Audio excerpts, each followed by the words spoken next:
save someone's life. But I think it's now time to introduce some other beautiful animals into our croc museum. Yeah, so we travel up north to a group of islands in Southeast Asia, where we meet a modern-day dinosaur, a powerful predator, one of the largest lizards in the world. We have a very special treat for you today, an extra special guest into our croc museum. And if you direct your eyes to the big screen, you can see Steve up close and personal with these prehistoric giants. We're about to enter the world of the dragon, a rare, mysterious, feared, and magnificent reptile. The largest and certainly the most dangerous lizard on Earth, the legendary Komodo dragon. Please help us in welcoming our beautiful Komodo dragon and the amazing reptile team. Good afternoon, everyone. We have a really special guest joining us today. In just a moment, we will be joined by Inda, and she is one of our beautiful female Komodo dragons. Komodo dragons can be found across 5 islands off the coast of Indonesia, and they are the world's largest lizard, with adult males reaching lengths up to 3 meters and even possibly weighing over 100 kilos. Now, as Inda joins us this morning, you might notice that she is nowhere near that size. Being a female, Inda will only ever get this big. She is about 45 kilograms at the moment, and she is 13 years old, making her one of the oldest dragons that we have here at Australia Zoo. Now, she's taking a little while to come out today. There are so many smells that she can pick up on. Now, I'm going to hand it over to Nathan, and he can talk a little bit more about the training techniques that we're trying to demonstrate for you today. Thanks, Harley. So, coming out, we have Inda. Now, this is something we do on a semi-regular basis, mostly in the summer. Too cold in the winter for the Komodos to come out here. So, this is somewhat new for her. She does, however, have a very good relationship with this target stick. And essentially what it is it's just a little pattern drawn on the end of a paddle. And she knows if she comes over and touches it, that will give her a reward. Coming out here to a croc museum with all the exposure of all the wombats, dingoes, crocodiles, all the things that get to come out here and get themselves enriched and experience it, she can pick up all of those scent particles. And a good day she can smell up to nearly 10 k's with a slight breeze. So very, very sensitive tongue. She can pick up all the particles of every animal that comes out here, even days ago. So it's very exciting, very enriching for her to come out and do this. And this is part of our training. We'll get her to come out here to experience the croc museum, get some exercise. It also allows us to be able to move the Komodos around from place to place. We can take them in for veterinary procedures, move them around the zoo for exercise or experiences using this technique. It's pretty cool to be able to do so. It also allows us to work very safely with our Komodos. She knows whilst I have the target stick that we are in a feeding session. As soon as I remove the target stick, or at least the picture on this side away, she will then knows that we are not doing any feeding. And I can go down, I can pat her, we can engage her, talk to her, and just work safely. When we go into service and work with our Komodos, not in the feeding, we don't carry this ticket. So therefore we're able to work around her. She knows there's no food, therefore she doesn't see us as a threat or as a food item. It's one of the ways we can work safely and the best way we can work with our Komodos. You can see when she comes out of the grass, big swirls of her tail there, itching her tail, utilising that to essentially move around. She can run in short bursts very quickly if she really wants to. Long distance though, they're meant for endurance, not high speed. She has a long forked tongue that allows her to smell her food items, as I mentioned before, and she has incredible sight. This makes her one of the ultimate predators on the planet. The largest living lizard, over 3 meters long and up to over 80 kilos for the males. Inda here is full grown for a female, weighing just over 42 kilos and about 2.1 meters long. But we're glad that we're able to bring her out for you guys today so you can experience her as we get to move her around throughout the croc museum and continue this program that has been working so well for us now. I sit back over to Harley. Thanks, Nathan. Now, as she slowly makes her way on back home today, hopefully, have a look at that little tongue, flicking in and out constantly, picking up on all of those little scent particles. Now, if you look closely at this tongue, they do have a forked tongue, just like our snakes, so she has a left and a right side. She even has a special organ at the back of that mouth called the Jacobson's organ, which helps her to be able to detect scents up to 10 kilometers away. Now, Now once she finds a scent that she likes, she can then begin to hunt this apple down, and she can do so by running at speeds up to 20 kilometers per hour, but like Nathan said, in short bursts only. Now once she has a hold of this food item, she is equipped with 60 razor-sharp, recurved teeth. Each and every one of those teeth has individual serrations, just like a steak knife as well. Now if that wasn't terrifying enough, Komodo dragons also have a venomous bite. However, that venom works completely different to your venomous snakes here in Australia. A bite from a Komodo dragon really targets the blood by having anticoagulant properties. Now unfortunately, Komodo dragons are now listed as endangered out in the wild, and that is mainly due to things like habitat loss. Here at Australia Zoo, we are lucky enough to protect over 450,000 acres in just Queensland alone. So essentially, by you guys being here today, that is helping us help these guys out in the wild stay alive. Now we would like to thank each and every one of you so much for being here today, and we hope you enjoy the rest of the show. Oh, please put your hands together for Hallie and the amazing Australia Zoo reptile team. It truly is so cool to see a Komodo dragon up close and personal right here at the Croc. Not only that, but also see the training happening right here and the relationships that they have with their keepers. But if you do want to see any more of our Komodo dragons, you can miss them right at the front of the zoo, and also check out our YouTube channel where we have lots of really cool videos about them hatching, about them growing, all sorts of cool stuff. But now I think it's time that we introduce some spectacular feathered friends to you all. They're like pretty keen to get out here, so we'll let Hannah take you all to the skies. Thank you so much, ladies. Now, here in Australia, we're home to an amazing variety of bird life, including some species of bird that can swim and dive as deep and as fast as fish. Now, that's exactly how cormorants like these two catch their aquatic meals. We've just been joined by Albert and Scuba. Now, Albert, the larger of the two, is a greater cormorant, while Scuba, with that two-tone coloration, well, she's a little pied cormorant. Now, as you can see, these two are pretty much perfectly adapted for life under the water, and that's because they lack that water-resistant coating on their feathers that many other birds do have. While this is great for life under the water, a bird simply cannot take the skies with wet feathers. That's why it's so common to see our cormorants lined up along the riverbanks with their wings outstretched, just as if they're shaking themselves out to dry. Now, Albert and Scuba, they are just 2 of 5 species of cormorant that call Australia home. So if you're lucky and keep your eyes peeled, you may just spot some of Albert and Scuba's friends. Now, while our cormorants dive beneath the water in search of their prey, there are some birds that wade through the shallows. Our next bird will be joining us from just outside of the Croc. Now please join me in welcoming Douglas.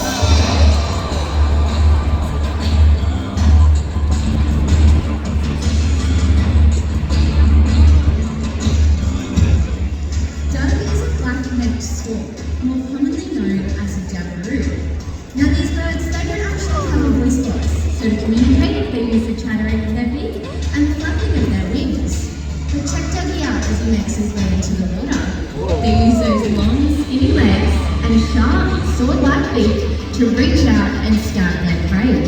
Prey items that our jabiroos go after are things like fish, eels, crustaceans, and even juvenile crocodiles. Now if you take a look at Doug, you'll notice he has black eyes, whereas the females have a vibrant yellow eye. Now this means they're sexually dimorphic, where you can tell the male and female apart just by looking at them. You can spot this difference for yourselves today by visiting our resident pair down at Wetlands, JJ and Juliet. Now these birds do have very long legs, and that's to keep them high and dry in the water, but they also build their nests in the tallest of trees, and that's to actually help keep them safe from the exact predators you guys will see later today, our incredible saltwater crocodiles. Now, not just our cormorants and Douglas, but all of our waterbird species, they do rely heavily on our waterways for their survival. That's why it's so important that we all play our part, binning our rubbish and ensuring the survival of these amazing birds for generations to come. Thank you.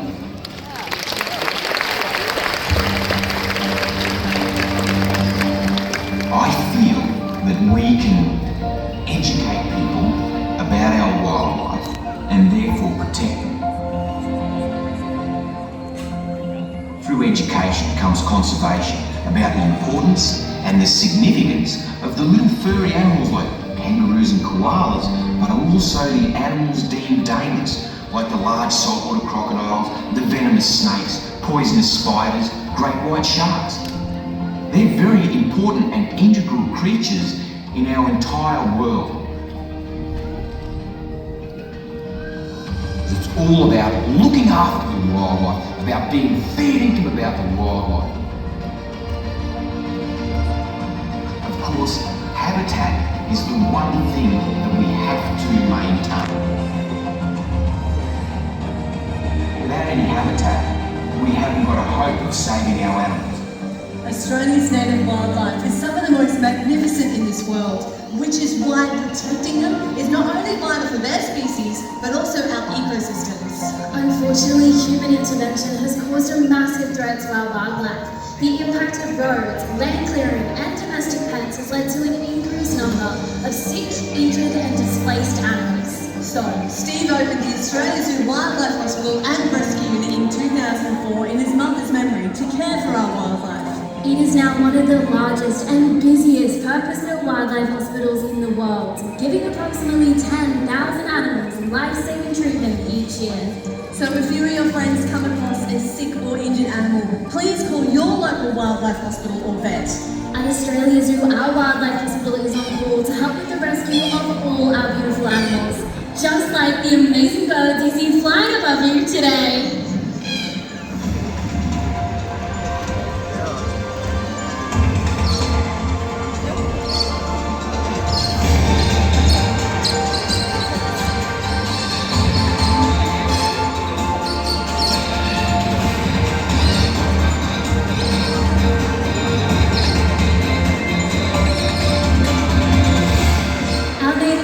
So impressive in flight and have a very distinct call. If you keep your eyes and ears open, you might be lucky enough to see some of them flying around Australia. But all our wildlife rely heavily on the bush for their food and shelter. So let's make a difference today. Whoever you are, wherever you live, grow a native plant in your backyard, and sooner or later you'll end up with amazing native wildlife living in your place. Because as Steve says, the message is simple: love and conserve our wildlife. Ladies and gentlemen, please put your hands together for Australia Zoo's free flight birds.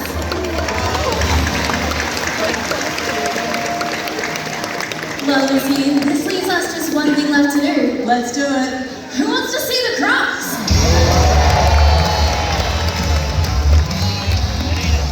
At 12 feet long and 250 kilograms, your crocodile today is Bluey.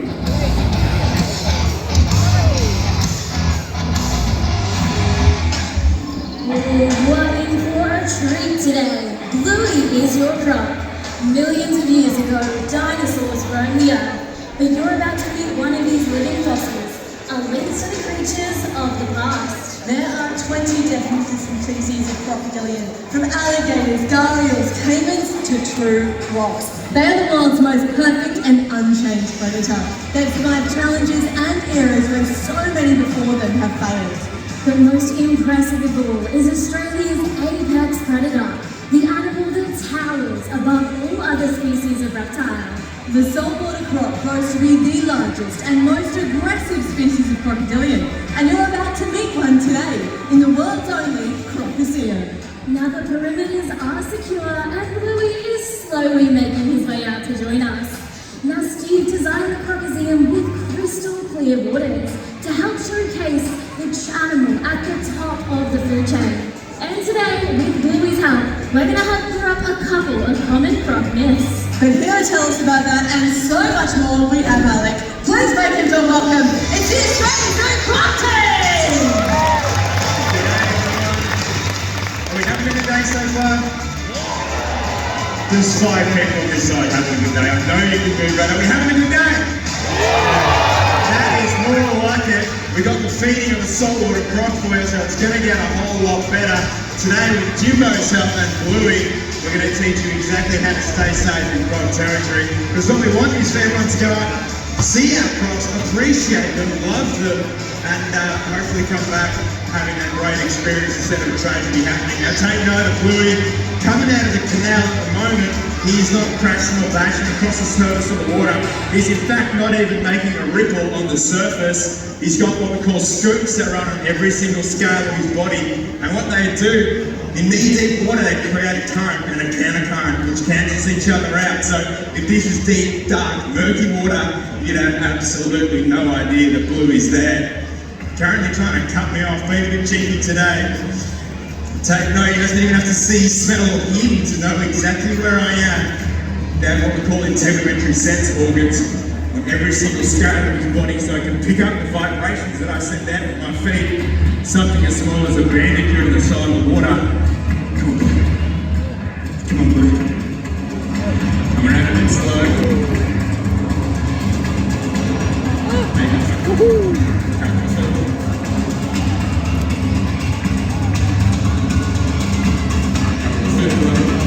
That is my face. Look up my face. You can have that already. Give it up for Bluey, everybody. A little bit cheeky today. But crocs, they strike from the tip of their nose to their base of their tail so hard and fast that nothing in the Australian bush can get away from the attack. Now they strike for two reasons. The first one is to catch themselves something to eat, and the second one is to defend their territory. Saltwater crocs are highly territorial, and there's no one more that Bluey hates or is more expendable than Jimbo, and you're going to give it a crack over here on the creek with nowhere near as much space. Good luck. What a stitch up, hey? But how good was that for Bluey? Just to show us how incredible these incredible animals really are. Now, hopefully we can also show you how safe it is to coincide with this incredible apex predator. Now, as we bring him along, the dangerous part of the crocodile is from the tip of his nose to the base of his tail. That's their strike range from the edge of the water. You stand 5 meters back, they're not even going to look at us. We're too far away. He knows he can't chase me down. Hopefully not. You see, he sets up in a good position to do a good strike. Come on, Bluey. As soon as he pops his eyes up, come on, big fella. Come on, Bluey. There's a good boy. Look up at the food, Bluey. Up the food, Bluey. Look up, big fella. Look at the food. Oh, I missed that. Alec, can you grab that one? No way. You touched that last, that is all on you. I'm not going near that. Now we can see, folks, the biggest chopsticks in the world. He is struggling. Can someone from this side help me out here? Holy smokes, but as you see, folks, he's finally got a little bit of food. But it's not just the strike of the crocodile or those big curly white teeth that scares us with these animals. It is the jaw pressure. The saltwater crocodile has got the largest jaw pressure out of any animal on the planet. If he grabs us on the head or the chest, it's all over by the shark shouting. There is no chance of getting away from it, and that is why they're so dangerous. They sneak up on their food item, and they have got time on their hands. A crocodile in this condition, he could fill his belly full once a year and be right as rain with losing next to no weight. He also has the natural ability to hold his breath for around 7 to 8 hours and disguise himself in knee-deep water. So he can sit there and wait for an animal to come down for a drink, and that's when he utilises that really good strike to get himself a bit of tucker. What do you reckon, Alan? Awesome, thanks mate. We're going to do a different type of feed here with Bluey. It's what we call a tail. It's not something we have to teach you about crocs how to do. They know how to do this from the day they hatch out of the egg. They're only around 15 centimetres long, and everything would love to eat a baby saltwater croc. So they hide out in the reeds and mangroves, and they tail walk things like insects and frogs, just like that. What an awesome feed, and they do this all the way up to Bluey size and larger, and that food item changes. They start eating birds, flying over the surface of the water, hanging out in the flying fox colonies, start getting things like goannas and branches. So please, if you're ever up in Northern Australia, be mindful of tail walking crocs. There's a lot of branches and melaleuca trees that look like a nice place to flick a lure, read a book, get a post for Instagram, but people have definitely been taken by tail walking crocs in the past. Yeah, good, mate. Thanks, mate. I'll pass you to Jimbo, and he can show one last demonstration for feeding. Alrighty folks, now as we were saying guys, how easy it is, we can walk backwards quicker than they can come forward. It isn't us trying to show us how cool we are feeding crocodiles. It is trying to show how easy it is to coincide with this incredible apex predator that has lived on this planet for 160 million years. Now he's getting a bit tired now. Crocodiles are built for the initial strike, and that's about it. They run out of steam very, very quickly. And as you can see, there's a bit of a hindrance here for Bluey to make his way out. There you go, what do you reckon, folks? Give it a bit of a clap for him. Alrighty, now he is out, we can absolutely appreciate this incredible animal. There is 3 things on top of his head, his ears, eyes and nose, all situated on top of his head that gives him the natural ability to expose the smallest amount of his body and you won't even know he's there. His nose, he has the natural ability to shut his nose. His ears, he can shut his ears at the same time, and he has a 3rd eyelid that works as a goggle. His throat, he has got a tongue that is developed once again to shut off the back of his throat, all pointing to areas to the water. Then you go down his extremely muscular body to his back feet. He has got webbed feet just like a duck. Then that really nice big powerful tail that propels him through the water. All this indicates one thing, guys, they are built to be in around the water's edge. Nice big belly, tiny little legs, big tail drag behind them. They are not built to run out on land and chase down food items. They wait for their food to come to them. So all we ask, guys, is please, these 3 very simple rules to coincide with these animals. The first one, guys, is please stand 5 meters back, if not more, from the water's edge. There's no fishing manual out there that says you need to be about waist deep throwing your lure. If you can't throw your fishing rod from this far back, fair dinkum, you probably shouldn't be fishing anyway. The next one, guys, please do not overhang the water up in Northern Australia. Unfortunately, people have been taken by that method. And the last one, which I probably shouldn't even need to say, no one in their right mind would jump in this pond with Bluey right now. And up in far North Australia, every water hole that has got a crocodile in it has signs everywhere to indicate to stay away from the water's edge. All we're asking, guys, is not for you guys to go away to love them just like we do, just a little bit more appreciation to see that unfortunately if there is a bad conflict with crocodiles, there is always a call to cull this animal. And it's not the way. They're the top of the ecosystem, they keep every animal intact and they get rid of our feral pests at the same time. They're the roof of the house of the ecosystem. If you love barramundi fishing, thank this bloke for it. He keeps the ecosystem thriving, and with these guys within our ecosystem, we can live for another 160 million years. What do you reckon, Arthur? Exactly right, thanks for that, mate. Now, we don't expect you guys today to go away loving crocs like Jimbo, myself, and the rest of the team. We get to work with them every single day, so we're a little bit fanatical. But what we do hope is that you can go away with that greater respect and appreciation for the vital role that they play up in our northern waterways. Now, Steve, up there on the big screen, you love crocs with everything you have. That is absolutely no secret to anyone. What he did is he passed that passion and that enthusiasm on to everyone that worked at the zoo today. So hopefully to all of you guys as well. So on that note, we'd like to say thank you so much for coming to the zoo today, helping us keep Steve's dream and his planet alive. Have a great afternoon, everyone.